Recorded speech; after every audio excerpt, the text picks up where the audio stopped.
All right. There we go. So, how was your day? Not bad. Work like usual. Busy, running around. A lot of stuff Yeah. going on. Yeah, me too. Me too. A lot of stuff in the office that I work at, a lot of new stuff that I have to do. It keeps me away from scrolling on the phone and doing things that don't get me paid. So, I welcome it. Busy few days. One of our trucks broke down at work, so now we're down to one truck, and we got a bunch of funerals going on this week. So a lot of back and forth stuff. How big is the area that you work in? If I had to put it in like square miles, probably like 60 or so, 60, 70. It's a pretty And big area. one truck for all that. Yeah, and the problem is our other truck that broke was a dump truck, so we can't dig holes. I have to drive a 310 backhoe around Oh the my God. Tri-County area right now if I have to dig something. That's definitely not making your job easier. Yeah. Oh, goodness. We had actually, we had some problems that they were equipment related, i.e. somebody walked away with it. Yeah, we came in and somebody had helped themselves to the trailers that we have. And Jeez. there's a bunch of hand tools and stuff in there. Evidently, they weren't ready to like take anything big or whatnot because they didn't take anything big. They took a whole bunch of stuff that they could carry with their hands. And my boss said, hey, we did everything right. We had everything locked. Even the one that they couldn't cut, they cut the hasp around the lock. So, locks only keep honest people honest. So Exactly. it's a minor setback. I don't think it's really going to like throw us like too far of a loop in our schedule and everything, but we will overcome and persevere, damn it. Yep, that's what they got insurance for. Right. So how about we just go ahead and say the beginning stuff and just get this conversation started, John? Yeah, sounds good to me. All right. Welcome to It's Your Loss podcast, where raw stories of resilience and healing are told, all while uncovering and destigmatizing the diverse symptoms of loss. Welcome back to the podcast. If you missed the inauguration episode in the beginning of this year, well, still, it's your loss. I'm host Michael LeBlanc, and this is John Engel, a newly acquired friend of mine who works with death a lot, but recently has had something kind of shake him in the world of death. And I'm here to talk to you, John. I'm here to get all of the emotions out of your brain. Yeah, so my name's John Angle. I deal in death. I'm a grave digger, and my loss recently is I lost my dog of 13 years, Kate. She was a really big part of my life. Dealing with death, this should have been something I thought I would have been able to handle easier, but it's just been really emotionally straining on me. And a big struggle. Yeah. How much death in your life or loss, it doesn't even necessarily have to be death, how much big losses do you think that you've had enough to kind of dig up the old 5 symptoms of loss machine? Yeah, I think I'm stuck on a part of it right now. I think I'm still at like the depression stage. I'm not quite at acceptance on it. I mean, I've had some family in the past obviously go, friends, people I've known are close to me, but I've gotten through all those relatively easy, shed some tears then and there, and a month or so later, a couple weeks go by, you're pretty good. It's been at least 2 months now, and it still hurts as bad as they. So, I mean, I'm still gotten past the bargaining parts and all that, and I'm kind of just floating around somewhere in the middle. Okay.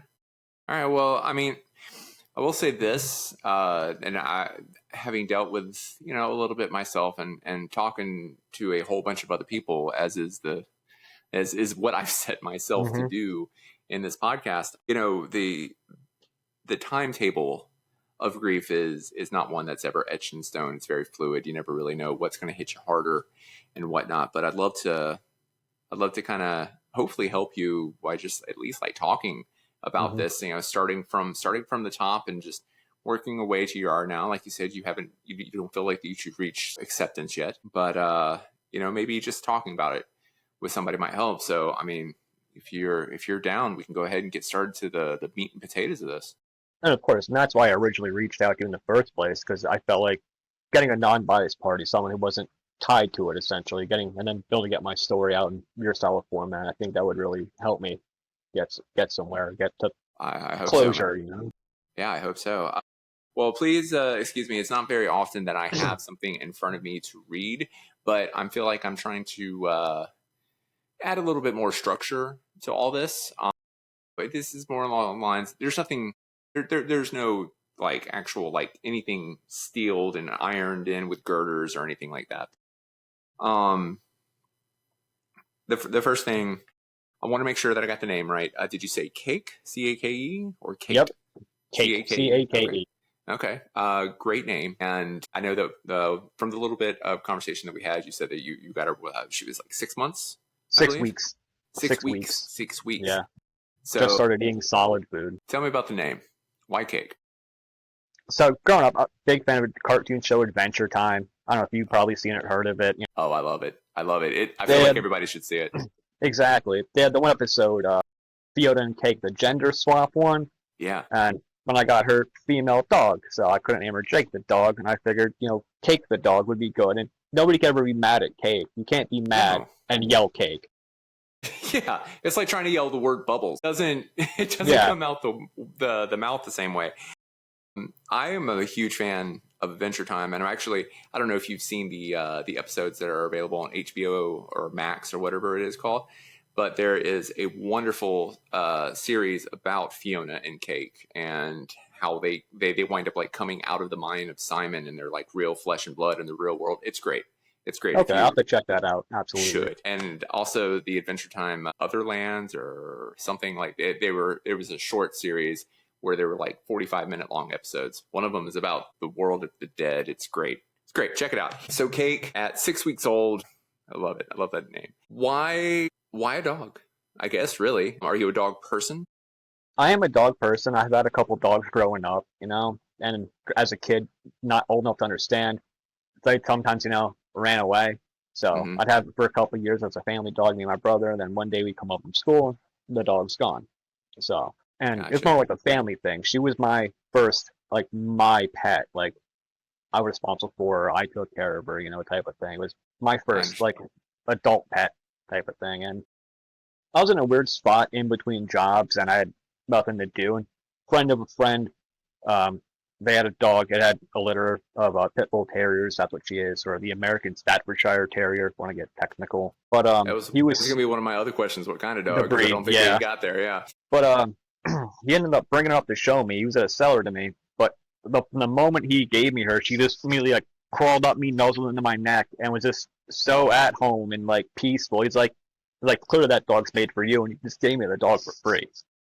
Well, I love that. Just on the spot, like, nope, that's your dog now. He goes, don't even worry about it. It goes, all yours. Oh, man, there's only been a few times in my life that I've had a choice of getting an animal and then like that immediate attachment. Like I've had a lot of cats in my life, and there are not a lot of cats that automatically latch onto you like that. But there's been a couple in my life, and that feeling is.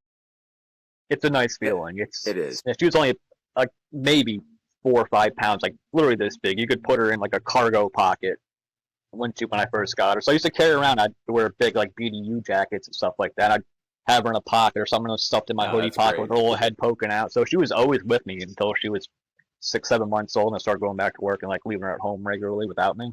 Yeah. So. Any things with anxiety or anything, or? No, she was. I mean, for me or her. Well, both, let's right? say her, but we can talk about your anxiety too if you'd like.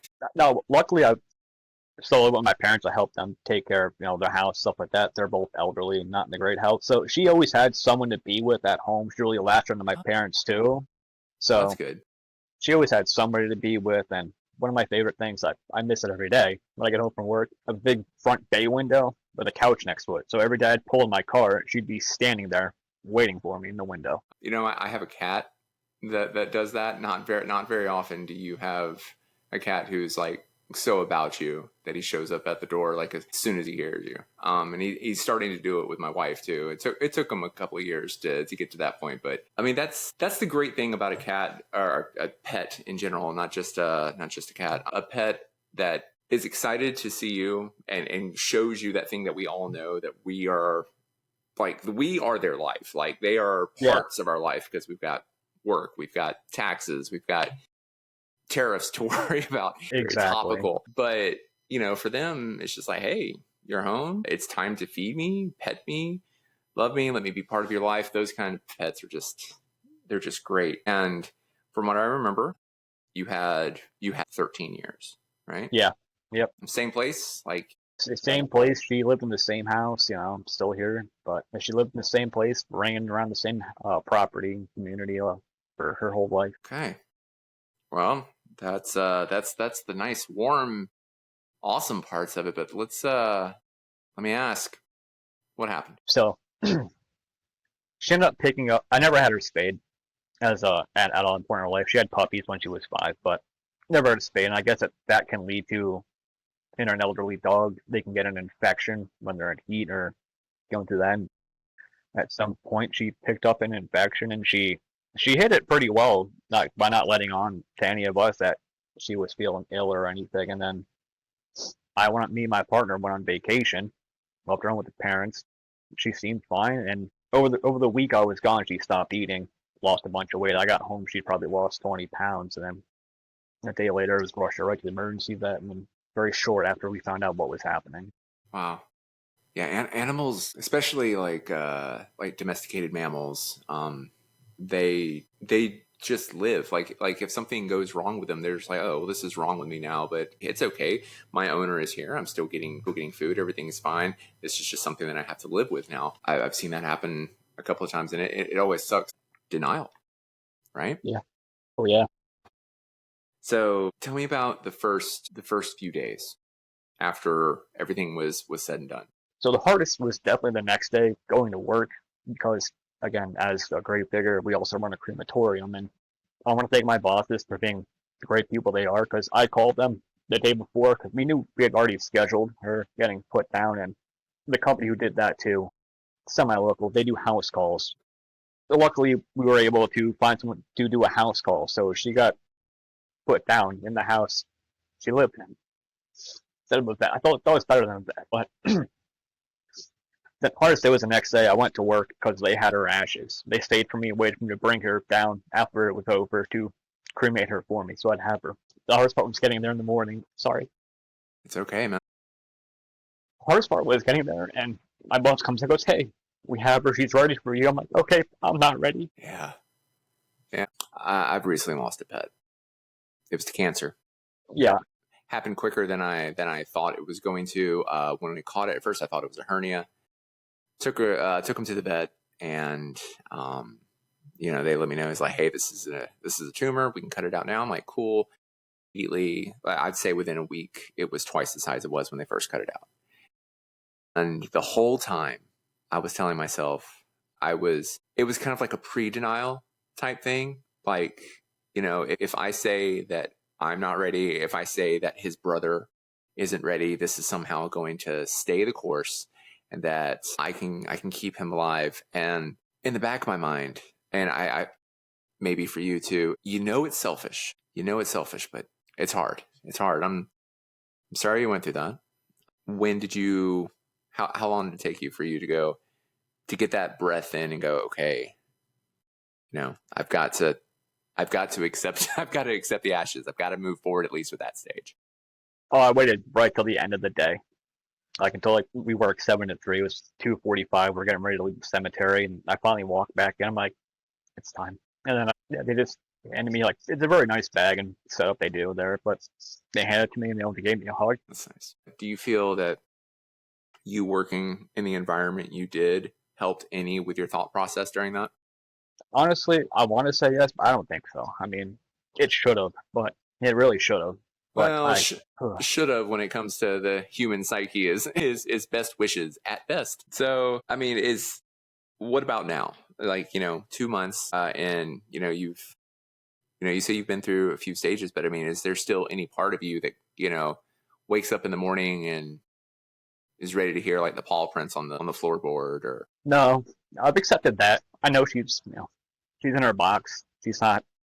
The first couple of days, I have pellet stoves, wood burning pellet stoves. So they kind of, in the pellet job, they kind of make that sound. Took a little bit to get used to that not being her. But no, I mean, at this point, I know she's gone. But it's still hard. Yeah, of course. So that leads you to the next stage, which is anger. And I'm going to take a wild swing here and say that there was probably some internalized anger going on. Oh yeah, a lot of it. I was really mad at myself for not noticing sooner. Even after it, that our vet recommended some things that could have been done, like a surgery or like an experimental medicine, but both of them, also could have just killed her in a more painful way. But like this selfish part, like you said, part of me was angry for not trying more, doing more, noticing it sooner. Thought back to years ago, when I didn't get her spayed, I'm like, I should have done that, 10 years ago. If you don't mind me asking, was it just a thing where it just kind of passed you by, or you thought that everything was going to be okay? Like, what was the thought process behind that? My friends, close by friends of mine, have a bunch of shepherds, and they've never had any of theirs spayed, and I've known people who just haven't gotten them spayed. She's had a litter of puppies once when she was 4, I believe. Yeah. And that's because she got out off her leash, ran around, got a little taste of the town type of thing. Right. But after that, I never had an issue. So I never thought of, I didn't want the thought of putting her into a surgery because I figured that'd be scary for her. And she was healthy and fine, not being, neutered. She didn't have a promiscuous life. I didn't have other dogs to worry about. So I didn't think it was a big deal. But then, and then later on, you're kicking your butt for it. How did her look? I mean, I definitely tried to like keep it to myself. I would say more or less, it's one of those things where you're in your car driving to work or you're in the shower at night and you're just mad at yourself, like blaming yourself, looking in the mirror like you should have done better. You could have done, like, why didn't you do this type of stuff? Just. So it really was internalized. I don't know, like at the time that I lost a couple of close, people and pet. The last time I lost a person, it was my father. And the anger, there was a lot of anger for me, and mine was, it was all external. I don't know. I kind of just wanted to let it out. Like I did a lot of screaming. I snapped at people. It was, I don't know. I knew that those emotions, like, they become acid eventually if you keep them in there for too long. Yeah. Which, if anybody watches anything I say, you'll hear me say eventually that anxiety and anger are a lot smaller and more easier to deal with when they're out of your chest. Was there anybody you could, like, just kind of vent to? Did you want to vent to anybody? I mean, I definitely had people I could have vented to. My partner, I got a bunch of close friends, people who reached out to me during the day prior to it, like the whole thing going down, but I didn't want to. I guess, again, part of my whole profession, I was trying to put on the brave face and try to bear the burden for everybody else who was also sad and dealing with. I wanted to be strong for them, type of thing, I guess you could say. Fair enough. And like I said, I work in the industry, so I mean, Gravediggers shouldn't be crying about that. That is a interesting tableau to see. Just a really depressed gravedigger just bawling into the tears, into the dirt. So did anybody acerbate? Acerbate? Is that the word? Did anybody make your anger worse by, like, kind of dismissing your feelings? I hope not, but it happens with a pet. Honestly, which I hate to say it, the whole missing out, like, the house is definitely a lot quieter. We just had our 2 cats roaming around. My partner, within the first week, trying to be helpful, and I started to bring my spirits back up, was trying to, like, hey, let's go look at dogs. Started, looking at pictures on the ASPCA websites and trying to show me dogs. No, I wasn't ready then to replace. I mean, I'm not ready now either, but just that moment to me was too soon and kind of was like getting, kind of like agitating me that how are you already thinking of a new dog? At that point, 2 weeks went by. They start bringing up new pets. I'm like, it's too soon to be thinking about that, and that kind of started a little something. But did they get to the point where they understood? Yeah. That's good. Was there anything else that you felt that was, I don't know, kind of burning at you, or was that pretty much it?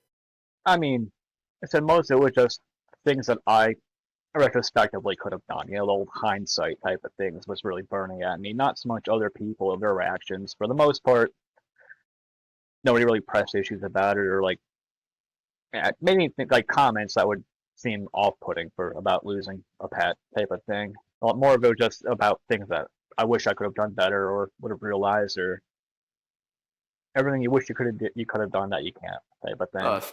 I feel like, if anything, that naturally goes into the bargaining stage right there, right? Yeah. Because, I mean, that's I don't know what your belief on a higher power is or anything like that, but a lot of people, if they do have something where they feel that can right the wrong, a lot of hard, sad, or angry prayers or just thoughts out there to the universe is like, hey, if I had a chance, I would do it all over again, but I would do something different. Mm-hmm. And I mean, I feel like we've kind of visited this. Like you've already mentioned, you wish that you had gotten her spayed. And you know, if it makes you feel any better, like I'm an animal guy. Dogs, cats, fish, hamsters, snails. I've had a pretty good plethora of animals to take care of over my life. And some have gone better, some have gone worse. But there are so many things that you hear, so many conflicting health ideologies when it comes to elective surgeries that might curb something later on, diets, even how to care for your pet's mental health. There are so many different things to bombard you with that you just gotta kind of have to kind of choose and hope for the best, especially if it's a situation like out of love, like you're not just like breeding animals. Like this is a companion that you carry with you for 13 years. And I'm sure somebody's already said this, and I hate platitudes. I like words. I like to spin together words and realize that not the same sentence is good for everybody. But I hope someone has told you this by now, that you couldn't have known. Yeah. Okay. Good. Because I hope out of anything, if anybody else said to you, because you couldn't have. We try so hard to read the future, man, and we can't do it. We can't read minds. We can't read the future. We kind of suck at that as human beings. I mean, honestly, even the day we rushed her to the emergency vet, he even told me that night, he goes, hey, this is something that doesn't happen very often, because you wouldn't have known until it gets to that point, where it's too late. Good. So, well, that's a good doctor. I'll be honest with you. Some doctors don't do that. They just look at you and go, this is what you should have done. And I'm like, are you really coming at me with that energy right now? What the fuck is wrong with you? Oh, man. So, were there any other things that you were thinking of that you could have done differently? I mean, now's the time. Get it out. honestly, health-wise, she had a healthy life. I mean, other than, like, spaying, if I would have known that. I think the only thing I could have done differently, if I could have, I would have spent more time with her. Amen to that. That's amazing. That's a blessing in itself, man. The fact that's the only other thing that you can think of. And shit, I'll be honest with you, I love my cat to death. He's so comforting when I'm here. He's so chill. He's one of the best cat-like cats I've ever had in my life. I give him the good stuff on the weekends, the catnip, We both take our medicine at the same time every day. Like he knows it's 8 o'clock, Dad. It's time for my hyperthyroidism, and it's time for your diabetes. And I'll be honest with you, every time I see him, it's like, man, I could have spent a little bit more time with you today, but I got to go make money to afford the medicine that we both take at 8 o'clock. And yeah, like I said, it's a blessing to only have those two things. I hope you see it like that. I can't force that view on you, but from the outside looking in, I'm really glad you don't have bigger and more regrets, man. Yeah, no, she was a good dog. She behaved herself. I mean, gets in trouble once in a while. She'd go through the trash here and there. No more than, an average dog, but she was a good dog overall. She was quiet. She barked. Didn't like, biggest thing, doesn't like bicycles. Not people on, but just doesn't like bicycles. Don't know why. Couldn't stand the shape. She's something about two wheels. I don't know. Gravity, physics. What about motorcycles? We don't like those either. Those didn't like loud stuff. So yeah. All right. So 2 wheels and making 2 wheels louder. Yeah, probably wasn't. It just wouldn't fit, man. Well, I mean, I'm not going to say, and in fact, I am going to say, but believe me, this is not my viewpoint. That as we've been talking, you've shown your emotion. I mean, and that's great. That's huge. Because again, keeping it in is just horrible. But I don't think necessarily the fact that you're quick to get into the feels and maybe have a cry, that necessarily like it's part of like a depression type thing. I think it's more along the lines of just still raw wounds, but depression is the next stage. I think maybe if you want to, I would love to hear what were some of your hardest moments that just kind of drove it home for you. That Cake was where Cake is. I mean, obviously, first of all, the hardest moment was like I knew she passed. Because they came, I got to hold her, and like when they put the 2 shots in, the first shot to put to sleep, and then I held her until that the stethoscope, and then that.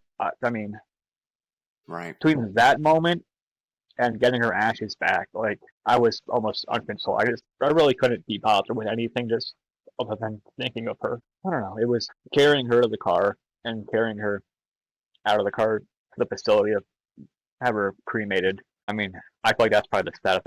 I don't think I've ever been that sad for my entire life over anything. I mean, that was the hardest thing I feel like I've ever had to deal with. Well, I mean, it's a huge downswing on emotions in general. And I'll be honest with you, handling anything that's past, I don't know what it's about in my childhood or whatever in my life that has made me feel physically uncomfortable, like on my hands and arms, wherever I'm touching whatever dead thing happens to be touching me at the time. Maybe it's just natural revulsion. I'm not quite sure what it is, but it felt like it added to it. It added that depression feeling of like a real depression feeling of body aches to go along with the doldrums that you're in. Oh yeah. And is those kinds of moments, those kinds of feelings, they kind of shape what you do on the days, weeks, months after. What would you say is your most noticeable change in the way that you do your day-to-day stuff that might be due to this emotion? Well, I have rashes home now, but I have her dog bed set up in the back room of our house in the corner. All of her toys, her leftover treats, some of the things that she liked. Every morning I get my cup of coffee. I say good morning to her. I know getting to acceptance would be to finally, like, it's my shrine, but I want to put her up on a shelf, like, actually not have that. And I feel like that's once I can get past that part of it right now, which is, like, my depression. It's still in her, at least in her bed. I can still see her every morning, but I feel like once I get, past this part, and I can, take her stuff, away, I'm not gonna get rid of it, I'm gonna pack it up, but I can finally put her on display, which, she should be right now, but when I get to that step, I think that's when I'm gonna get to my acceptance. But right now, I know she's gone, but it helps that I have her where she is now. If that makes sense. Oh, definitely. Again, there's no timetable on this. It's not like she's, I don't know if you believe in an afterlife. If you do, it's not like she's up there looking down at you going, hey, come on, hurry up. My mom always used to tell me that death is all about the living. And I never fully understood that until she passed away. And I'll be honest with you, didn't really even start really believing it until therapy much later, when I realized that the grief, the way that I was handling my grief, I was raw dogging it. These things that I tell people now and these conversations that I engage with, I wasn't having any of that. For me, dealing with trauma was sarcasm and creation, art, videos, lose myself in the act of creating something. And then when anybody wants to talk about it, just have jokes. Which, don't get me wrong, I have a whole playlist on my TikTok called Skull Parents Skull, because no one ever expects a dead parent joke. And if they do, they're probably following me. It doesn't sound like you're writing. Well, I don't know. It sounds like you're writing into acceptance, John. If I'm to be honest, it doesn't sound like you're there yet.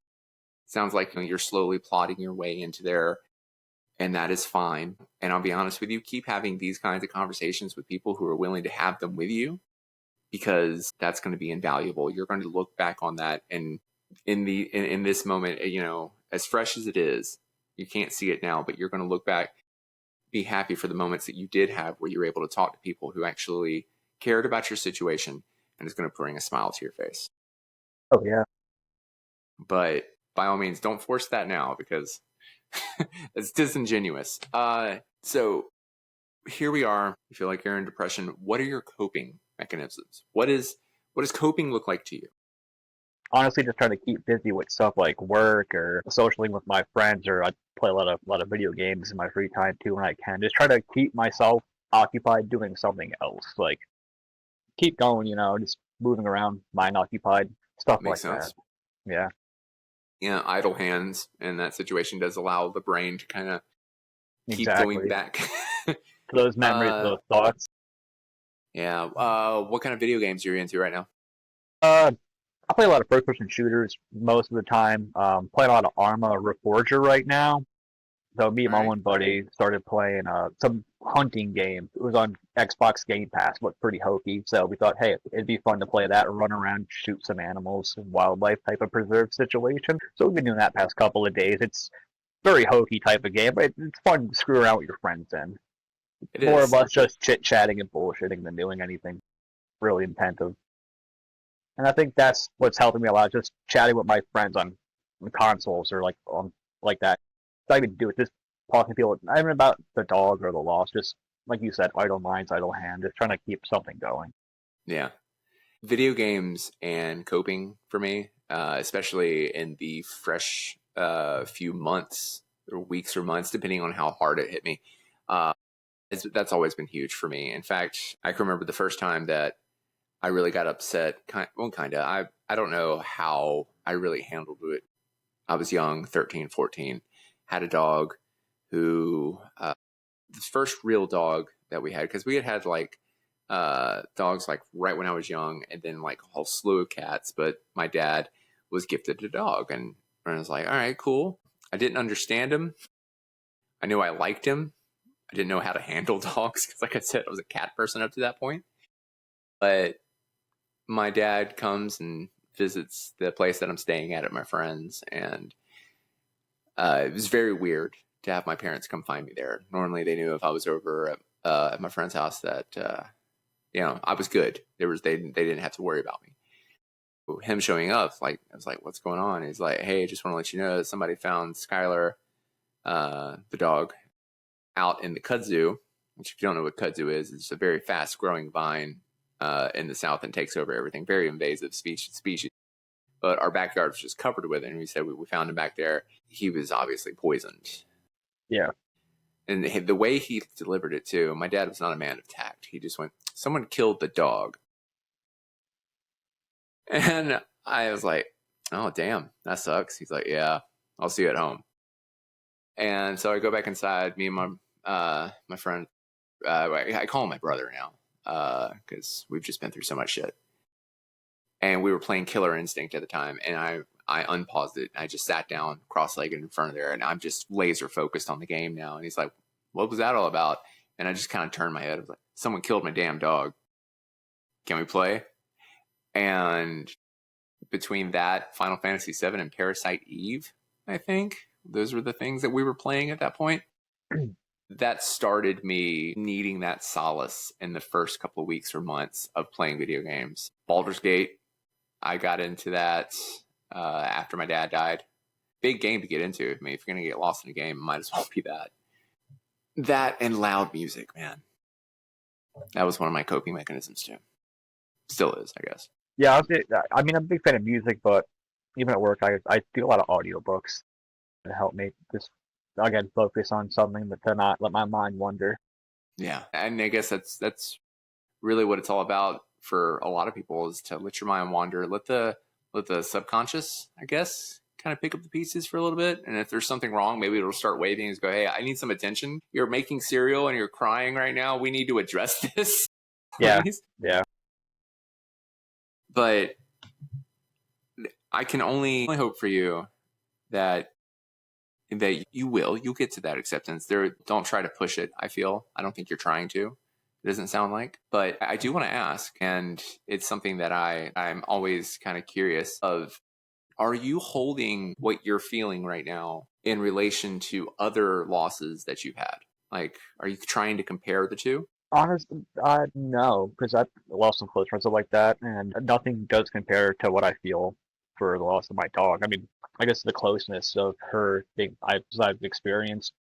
She's been like something that I've had that 13-year consecutive day in and day out life Mm-hmm. with. So the regularity of her in my life versus people or aunts and uncles, distant cousins, stuff like that. I'm definitely not trying to compare or anything. I guess maybe it's more of it's my first real solid like adult loss, like last real big family death. Like an uncle of ours died 8 years ago that I met maybe 3 times when I was like 8 years old. So And what connection there is really to get severed, right? Like yeah, at best you don't get a chance to meet them again for a fourth time. And that is okay. Well, that's good. I'm glad I asked that because I've had a bunch of conversations where people go, I don't understand why it hurts different. But I feel like you do. I feel like you understand why it hurts different. And that's why it's your first big adult loss. Now, I do say loss. There are other losses that happen as an adult, such as like, relationship status, work status. I mean, big losses make the 5 stages happen all over again in various differing degrees. Sometimes they happen in a flash.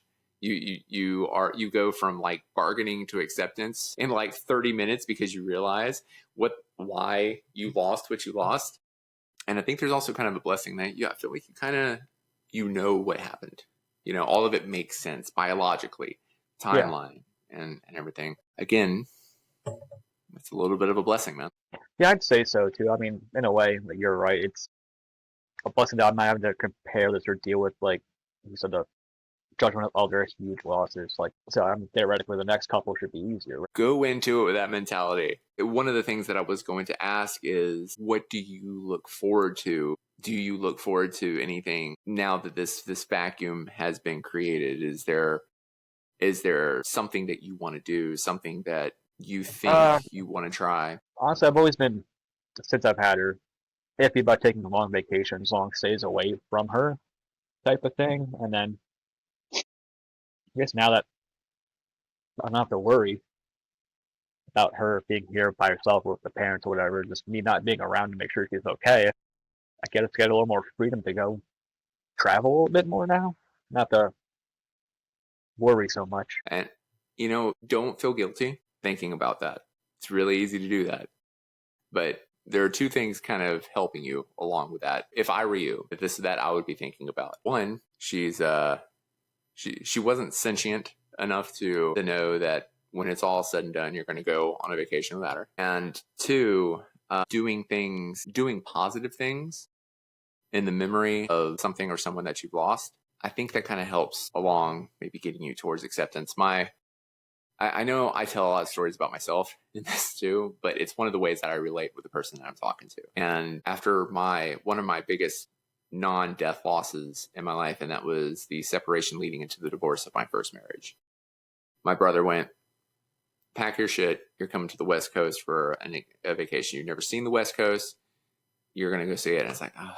And he's like, I'm paying for it. And so if you don't come after I pay for it, I'm just going to be pissed. And I was like, same guy, by the way, that I played video games with.